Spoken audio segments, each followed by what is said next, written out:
Hello. Let me make sure my internet's not connected to anything weird.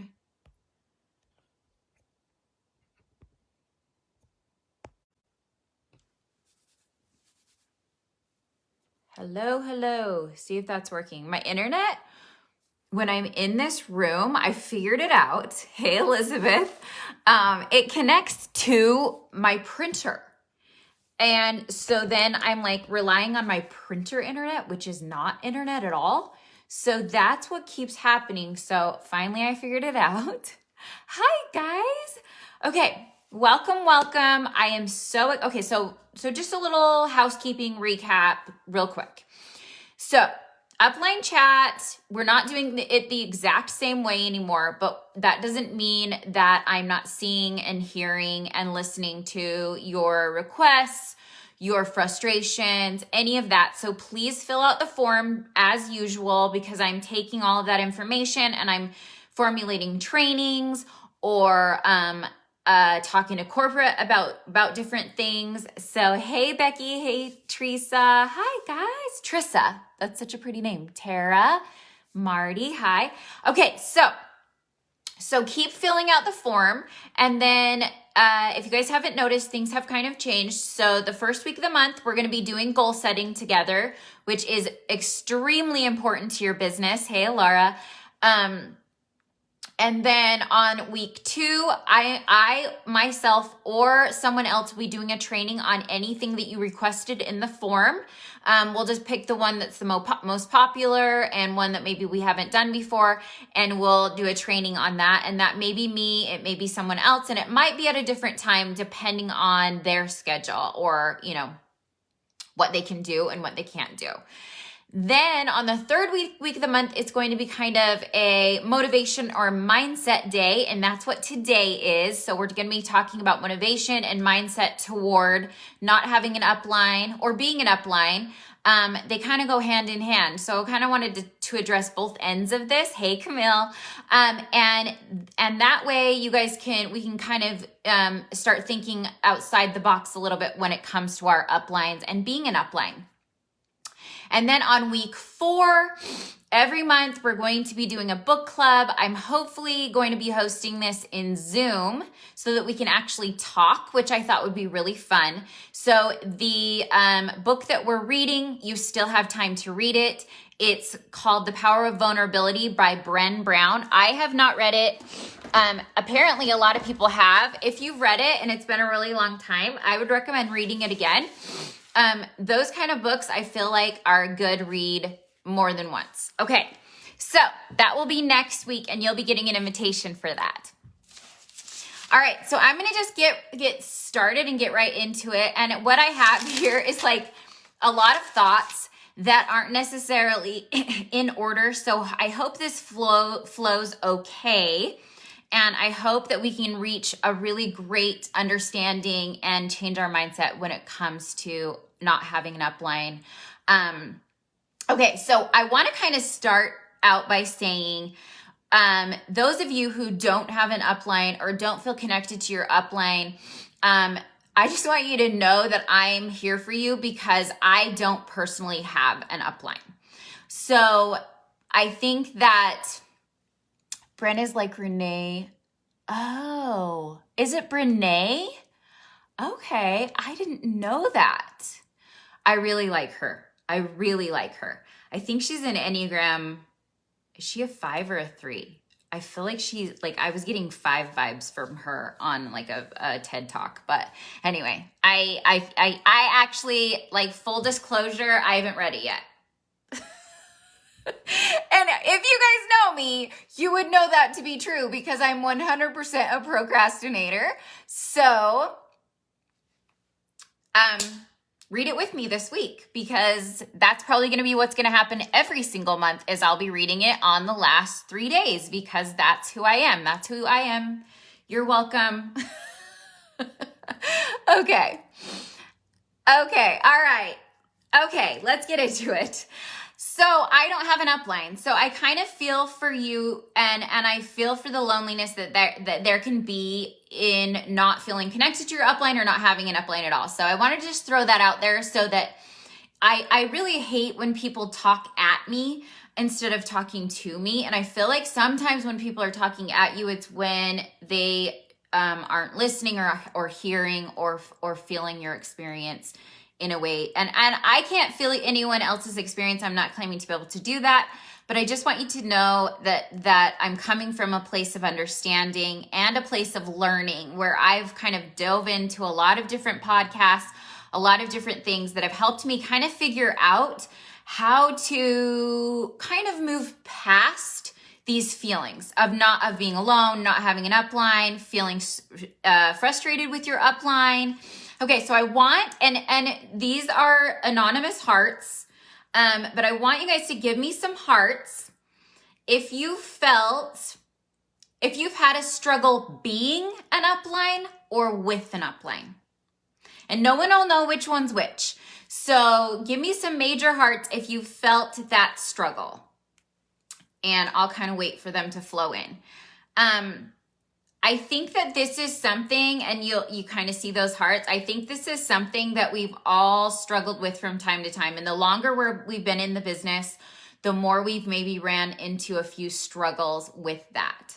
So either being an upline, not having the upline you wanted, not being the upline you wish you could be, and so on and so forth.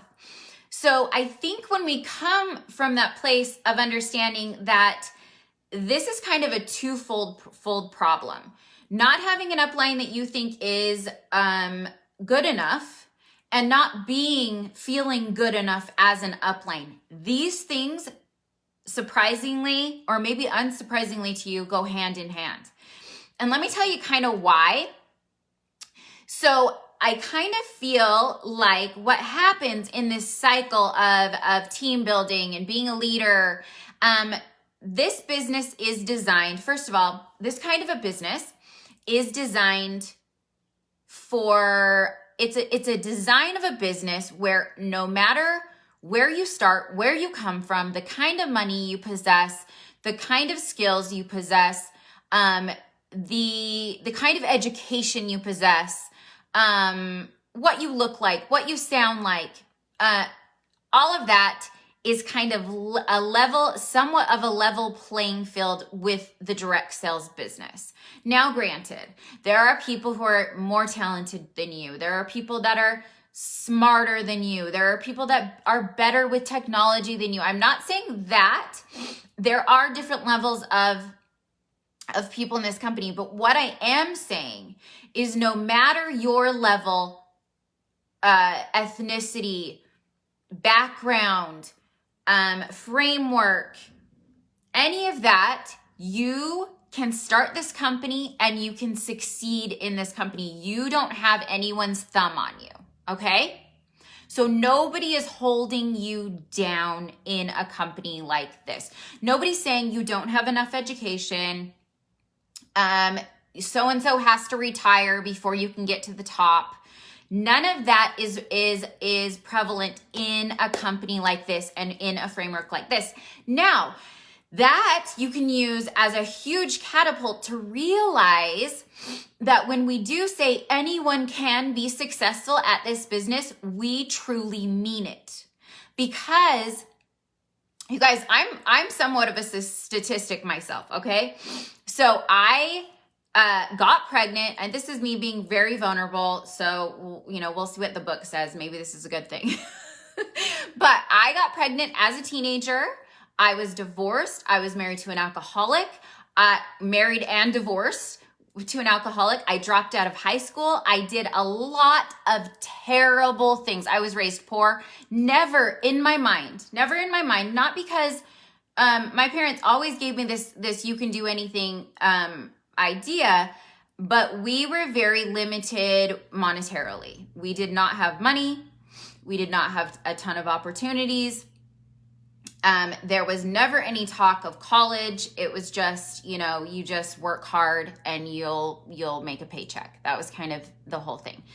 So I am technically a statistic of what it looks like to come from level zero, so to speak, not having a high education, not having, having to climb up the totem pole and just starting where I was at and learning where I was at and then finding my success along the way. Okay, that all being said, so we're gonna slide that to the side, but that all being said, there's a big elephant in the room, and this is what it is.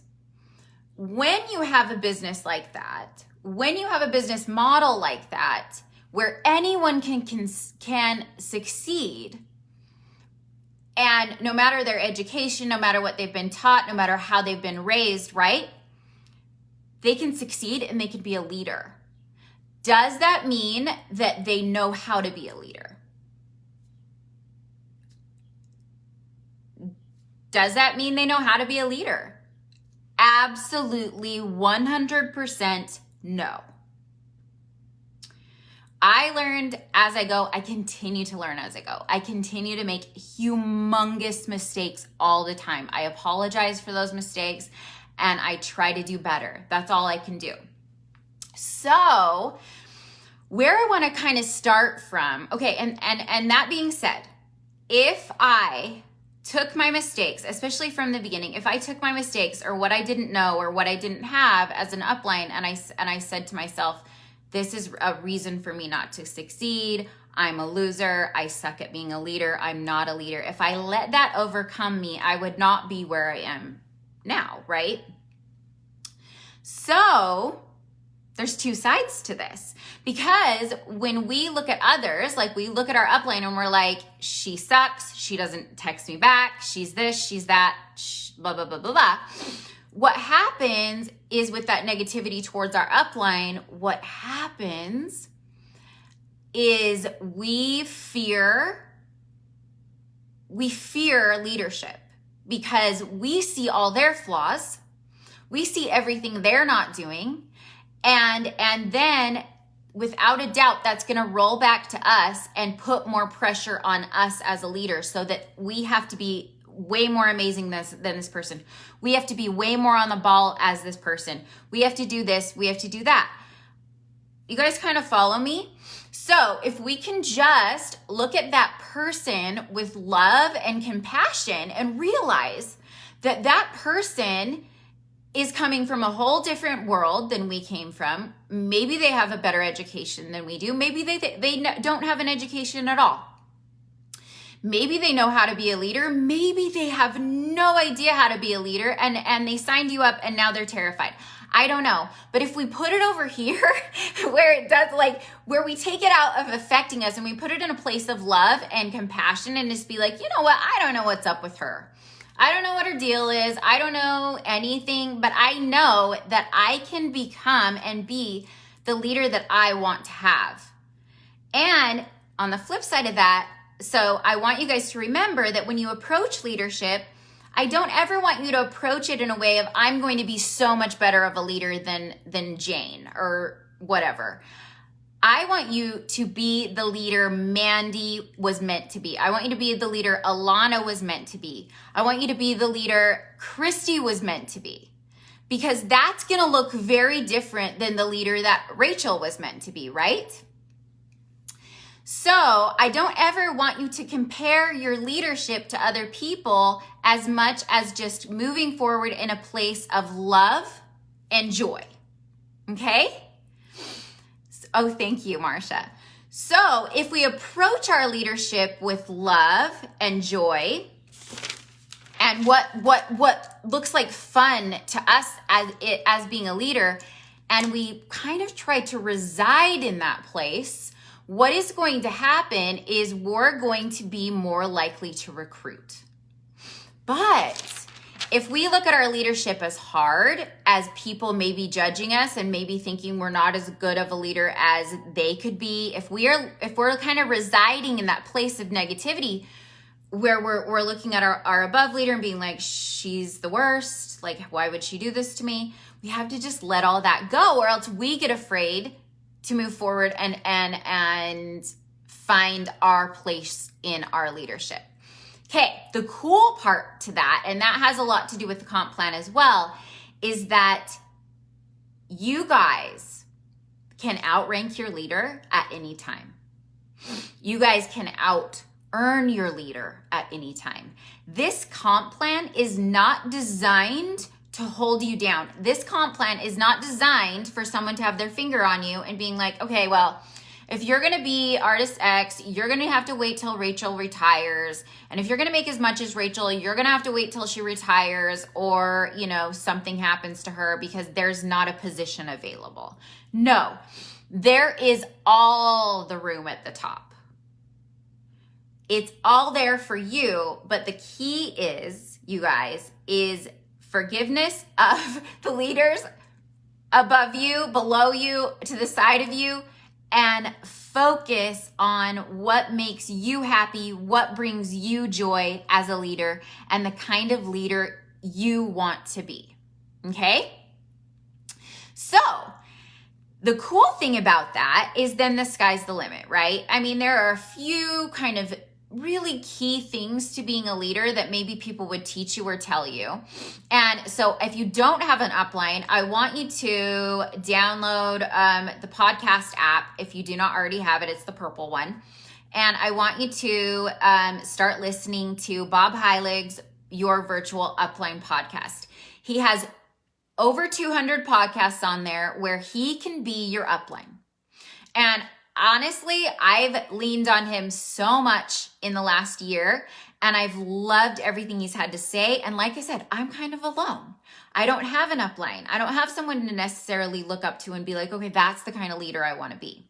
Now, let me tell you, before I started looking outside, what I started to do that was extremely damaging to my leadership is I started looking at other people and thinking they were having more success than me and wondering why, and thinking it directly related to my leadership and what I was doing wrong.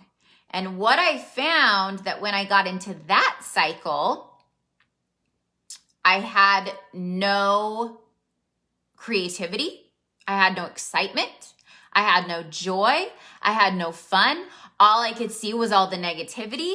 And so it's so important to lean in to yourself and what it looks like for you to be a leader. Now, I told you I had like a bazillion things to say.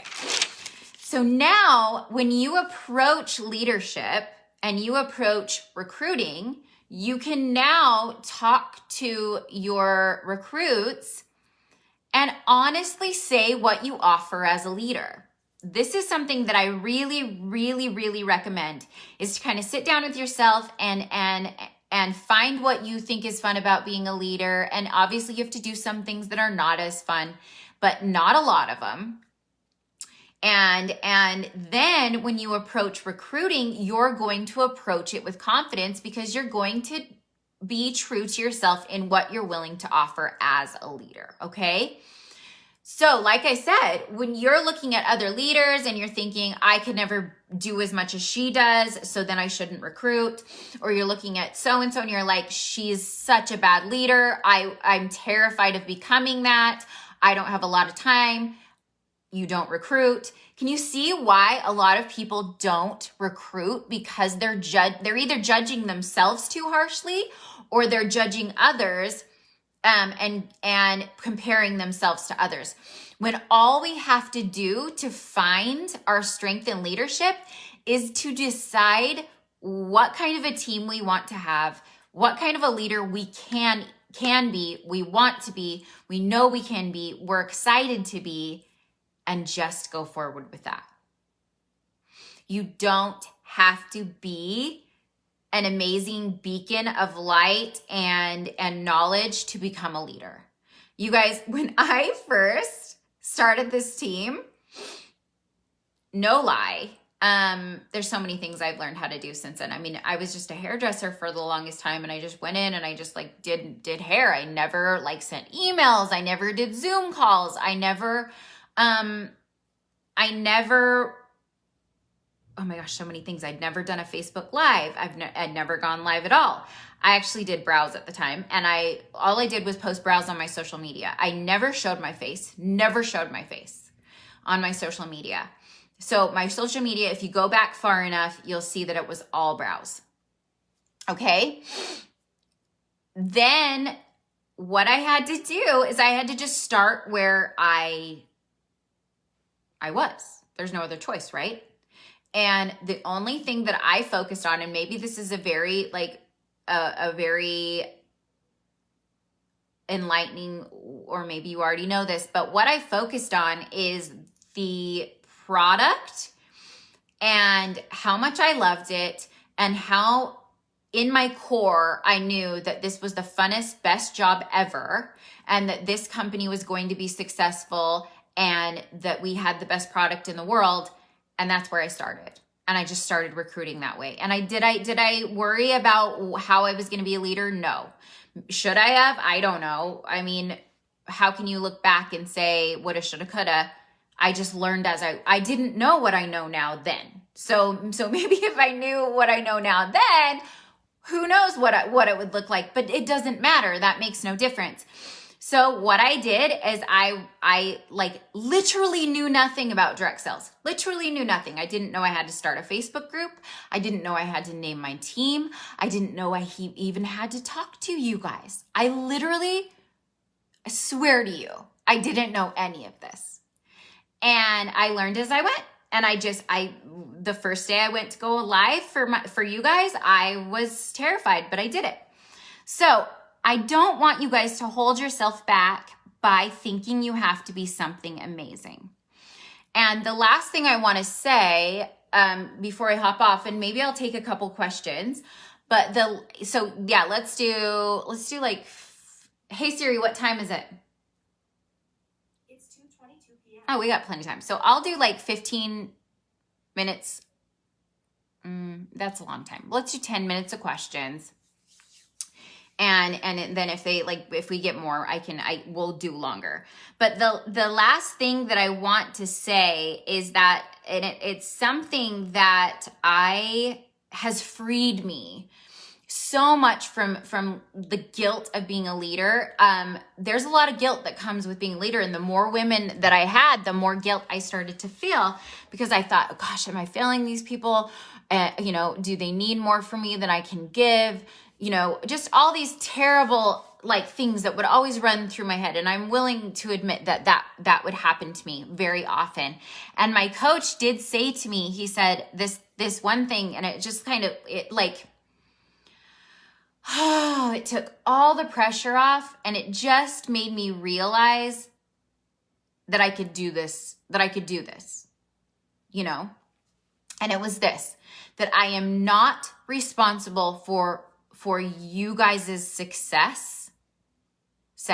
You're responsible for that. And I am also, by not being responsible for your success, I don't get to take credit for that. You guys get to take credit for that. But that too frees me from being responsible for your failures. And it's huge for me. That was huge for me, because when I let go of the responsibility, I can just love you guys, and you guys can love me, and I can do my best for you to help you and cheer you on when you succeed. But if you fail, I can love you then too, but I don't have to take credit for that. And you guys don't have to take credit for other people's failures. You don't get to take credit for their success. Their success is their own. It's I feel sometimes like I'm looking at, Ashley just popped up. I'll look at Ashley and see her amazing, all the things she's doing online that are so cool, and she's so brave, and she's so fun to watch. And I feel proud, like a proud mama. I'm so lucky to have Ashley Jensen on this team, right? And I'm so lucky to be able to get to know her. But her success is all her. And that is so cool. It's so powerful. So I want you guys to remember that. And I think as compassionate people, and I know a lot of you are very compassionate. I see how much Mandy loves her team. I see how much who else was just on here? Alana, oh my gosh, loves her team so much.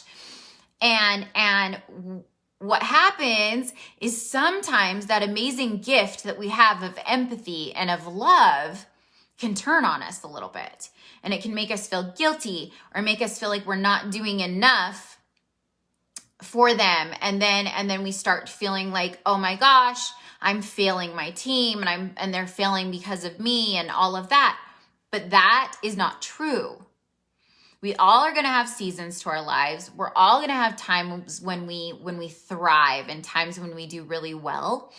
And then there's going to be times when things aren't going as well for each other. And all we have to do as leaders is love each other, is love our team and care about them. But know that when they're ready, they'll lean into their power. And that doesn't mean that you're a bad leader and you have to change everything that you've ever been doing. As long as you've been approaching your leadership to find the joy in it, to find the love in it, and you care about people. But you can care about people without taking responsibility for them, okay? Because we're all adults, right? Okay, all right.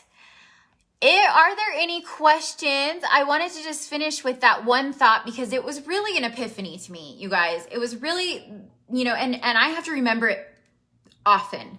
I am not responsible for other people's failures, and I'm not responsible, or I don't get to take credit for their successes. But that doesn't mean I can't be proud of you. That doesn't mean I can't be so excited for you. But your success was not based on me. And my success is not necessarily based on you.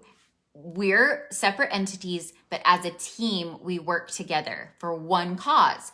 And maybe your cause is different than mine, but that's okay.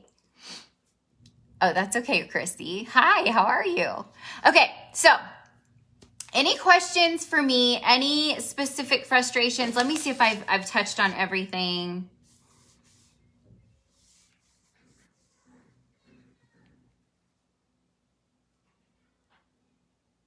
I think really, I've heard this a lot, speaking hypothetically. I think people on your team sign up under you to learn from you, and they would probably love some trainings from you. Speak from someone who would love to have this offered to me. I don't find it overwhelming at all.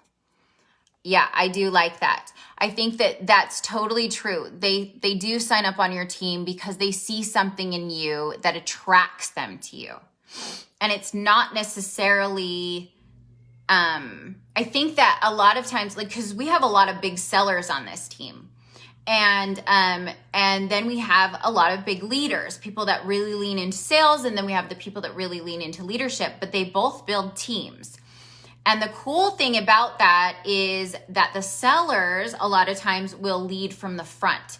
So they're really there for people to emulate, to be like, okay, so-and-so's doing this makeup look and I'm going to do that. And I get messages, you guys, I'll get messages every now and again where people will be like, oh, I saw this makeup look, or no, it just happened last night, a couple of people, they just said, can I steal this idea?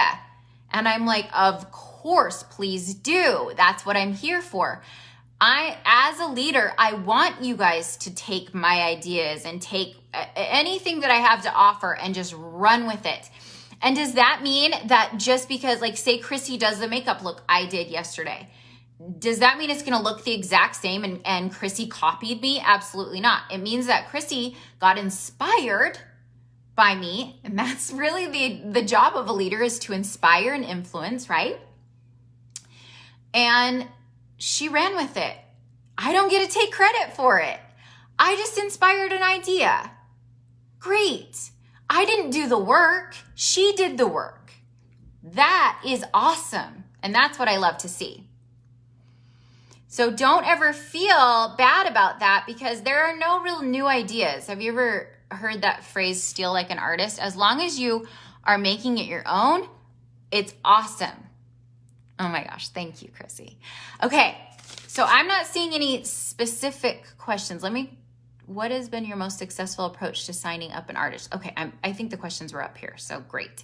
Hope asks, what has been your most successful approach to signing up an artist? So my most successful approach is to,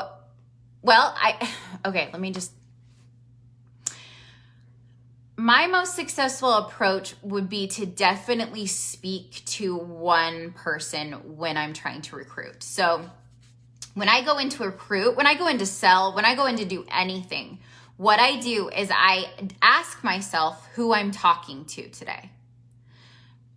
I know you guys have heard me say this before, but it is something I want you to remember. If you are trying to speak to everyone, no one will hear you, okay? So when you go to recruit, what I would definitely do is approach the situation as if you're speaking to a specific kind of person, okay? So like say I'm gonna recruit while I'm doing makeup.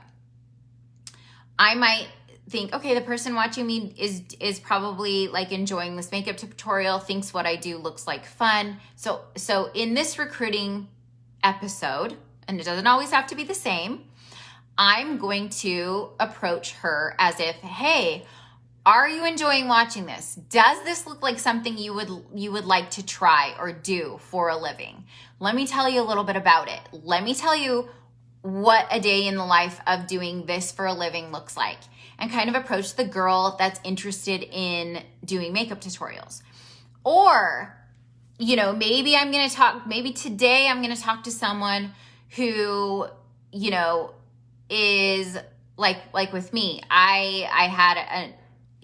You should start writing down your stories. You'll have a few ideas. So start thinking about like why you joined, how this has changed you, what different things have you learned. So I could, in another story, and these are all honest stories, I could say, have you ever, gone through your life? I went to hair school.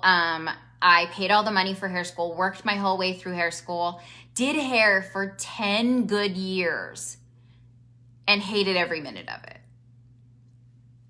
I'm only talking to one person right now. A lot of people would say, well, I can't say that because there's a lot of people out there that really love doing hair, and I really want to get the hairdressers in on my gig, and I don't want them to think blah, blah, blah, blah, blah. No, you got to throw all that out. Today, we're talking to a hairdresser that doesn't like being a hairdresser anymore. Maybe she liked it from the beginning. Maybe she liked it in the beginning, but maybe now she's got back problems and carpal tunnel, right? So she's looking for something else. If I'm talking to her, I can be authentic and I can speak from a place of knowledge and a place of understanding, okay? So, throw some ideas out there if you've felt this. Okay, let me see if I can find some more questions.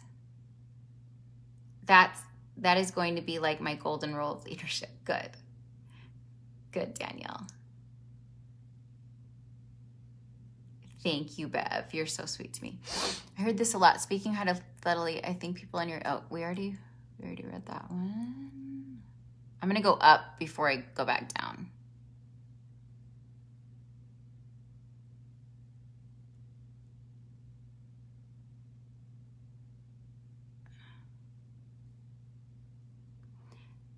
That's how I feel. I want to be a good leader, but I don't want my girls to feel like I'm pressuring them in any way. Okay, so Erin, if you feel, so what you have to do is you have to kind of throw that thought completely out. I don't want my girls to feel like I'm pressuring them. You're not pressuring them. You're giving them an opportunity. So if every time you approach your text messages or your phone calls or your challenges in a way of love and support and not in a way of, oh my gosh, I don't mean to bug you, because you're not bugging them. Nobody's bugging them. And maybe they'll ignore you, but only because they don't have time right now. And that's okay. And you're just going to be always there for them. It's just like, what's his name? Ray Higdon. He says that it's like the church. It's like a church. It's like the church is always there and you can always come on Sunday, right? But you're not, a lot of people just don't come. But the amazing thing about a good church is that it's always there for you no matter what. And I feel like, and I have to remember this, you guys, I'm not perfect. I get into those negative, like, oh my gosh, I'm not a good leader. Blah, blah, blah. But when I remember that my only job is to create a fun, inspiring, influential environment that is welcoming to others, then I'm on the right path. That's always there for them, whether they're ready right now or whether they're ready down the road, I'm on the right path.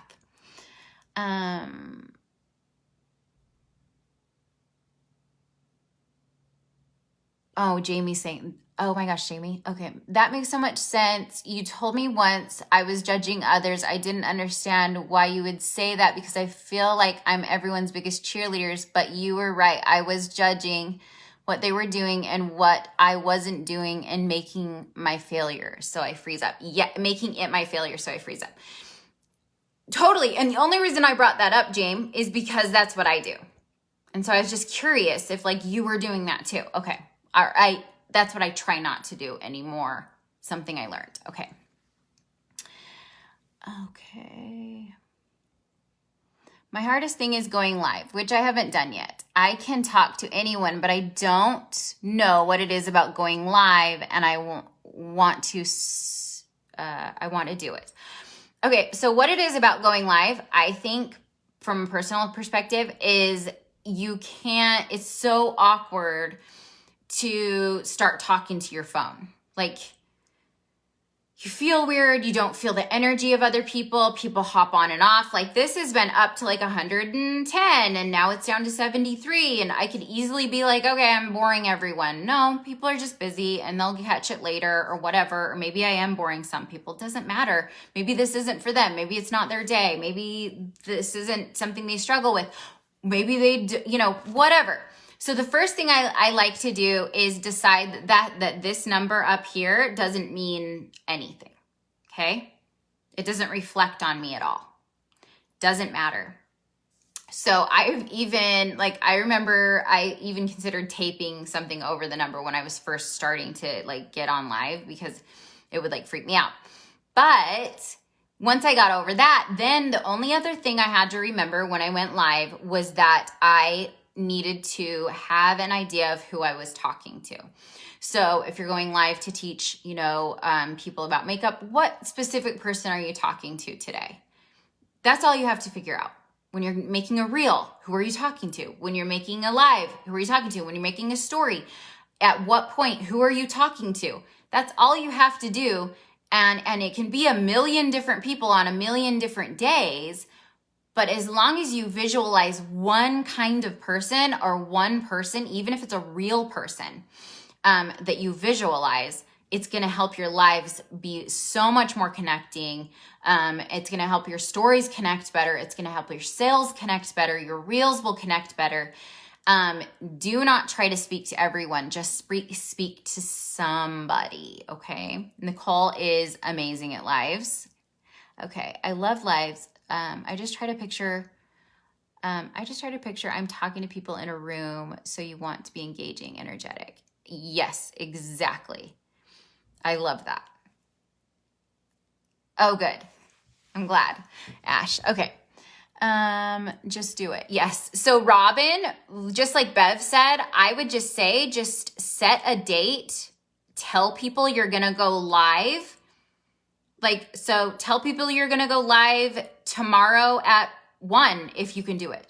And tell them, I've done that before where, I got in a rut with my business and I was like not posting. And then I just you get more and more out of the loop. And then when you just commit, you have to do it. And you feel good about doing it. Okay. Mandy says it's unpredictability that comes with lives. That's so scary. Oh, totally. But in real life, that's how real conversation goes. Totally. That's so true. Yes. And really it doesn't matter. I think that people enjoy the rawness of live video, and that's what draws people to them. And you know, people aren't putting filters on. They aren't, you know, editing. They're just kind of doing it and you're watching them do it. And the other cool thing is Jessica Lauren, she was amazing at this. Like I had her do some trainings for us, and she always had like a very intriguing, like get you talking sort of questions. I know that a lot of people that I watch go live will do this, where they kind of sit down and they decide what they're going to talk about, what they're going to teach, and then kind of what questions they're going to ask to engage their audience. And if they're good enough questions to where people want to talk, they will talk, but you have to invite them to. I remember when I first was watching live, some people like don't realize that they can chitter chatter back with you. And it really does make it so much more fun. Yeah, you can't make a live perfect, Robin. That's like, those are oxymorons. Would you guys like give me some hearts if you think making a live perfect is like an oxymoron? That does not happen. Like, it's like this training, it's not, there's no way, like it's not even close to perfect. I've stumbled over my words. I've probably used the wrong word here and there. I've repeated myself probably 18 times. Doesn't matter. Oh yeah, that's a good idea, Leanne. Go live with Teamy. Okay. I am going to hop off, but I am going to kind of maybe type up a few pointers up top. But really the biggest thing I want to leave you with, and I hope that I've hit on, you know, what you needed to hear. I know that sometimes like putting that positive spin is really hard, because maybe you did have a really crappy upline that did some crappy things to you. And I'm not saying that doesn't happen. And I'm not saying that, you know, but what I'm saying is that anyone can do this job. So when anyone can do this job, we're going to get a lot of anyones, right? We're going to get a lot of different personalities, and some are not our favorite. And that's okay, because they don't have control over what you can make, what you can do in this business, how much you can succeed. They're not your boss. It's beautiful. Like, it's a beautiful thing. And you just need to let it triumph you and let it get you excited, because you don't need them to succeed. And that's cool. I would love some leadership trainings. Okay. So Jessie, I'm working on some really good leadership trainings, but like I said, and we do have a few in the JUtube with different ways to be a good leader. And so there are plenty of trainings in there. But what I would love you guys to do, all of you, is start listening to Bob Heilig's Your Virtual Upline podcast. It's amazing. He's been in the business, worked with so many different, you know, people with different walks of life. And he just, you know, that's his sole focus, is this leadership training. And so I would love for you guys to all look him up and all start listening to him, because he has really helped me in so many ways, and it's free. And, you know, there's so many great coaches out there, and I could recommend some, but they're not free, whereas he is free. And another great one is Ray Higdon does Free Coaching Fridays here on Facebook. So he's going to teach you a lot about leadership too. So don't wait. Or if what we have in the YouTube channel is not what you need, head over there and get, Ashley says Bob Heilig is basically the only coach I listen to. He is awesome. He is so good. He's got a free training on Facebook this week. Oh, sweet. Okay, so I'm going to put that in the comments above, and then I hope you have an amazing week. And I wanted to bring up that the trip qualifications, if you haven't looked those up for sales, those start on the 1st, I believe. So now's the time to kind of start prepping for that. And I just want to remind you of that, because sometimes the month will get away from you and like it's the 1st and you're like, oh no. So, and then just a reminder, Brene Brown, said it right that time. We're going to read that book this week if you haven't read it. And it's called The Power of Vulnerability. Okay. Thank you so much, Robin. Thank you, Mandy. Thank you, Leanne. It's so good to talk to all of you. I'll talk to you later. Bye.